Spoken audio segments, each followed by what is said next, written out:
श्रीराम समर्थ. जय जय रघुवीर समर्थ. श्री महाराजांची भेट एकदा बाळंभट्ट जोशी या भिक्षुकाशी झाली. त्यांच्यात एक न्यून होते, ते म्हणजे त्यांना गांजाचे व्यसन होते.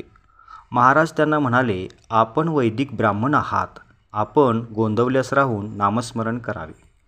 त्यावर बाळंभट्ट म्हणाले, हे पहा महाराज, मला रोज गांजा लागतो. आपण माझे व्यसन पुरवण्याचे वचन देत असाल तर आपली नामाची आज्ञा मी पाळीन. महाराज हसले आणि म्हणाले, वाह शाबास, अशी स्पष्टवक्ती माणसं मला फार आवडतात. आपले व्यसन मी पुरवीन, आपण काळजी करू नये. दोघांमध्ये असा करार झाला.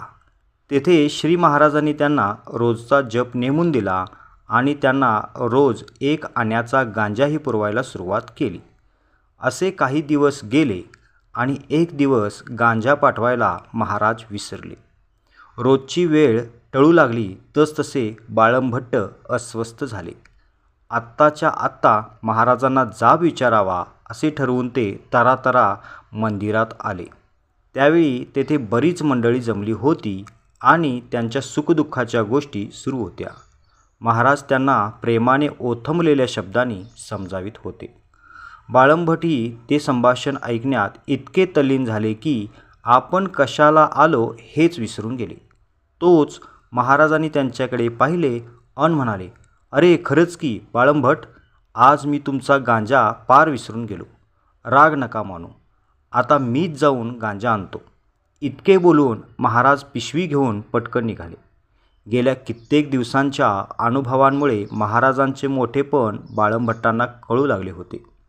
इतका थोर पुरुष आपले क्षुद्र व्यसन पुरवण्यासाठी स्वतः बाजारात निघाला आहे हे पाहून बाळंभट्ट पार हेलावले आणि महाराज असे कातरतेने उद्गारत धावत जाऊन त्यांनी श्री महाराजांच्या पायांना मिठी घातली.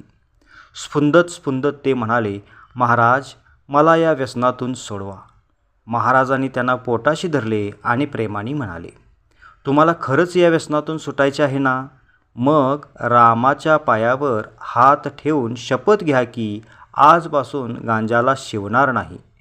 आजवर तुमच्याकडून जे पाप घडले आहे त्याची जबाबदारी माझ्याकडे लागली.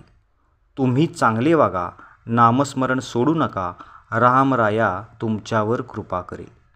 श्रीराम समर्थ. जय जय रघुवीर समर्थ. श्री अनंत कोटी ब्रह्मांड नायक राजाधिराज सच्चिदानंद सद्गुरु श्री ब्रह्मचैतन्य महाराज की जय. श्री ब्रह्मानंद महाराज की जय. जय जय रघुवीर समर्थ. श्रीराम समर्थ.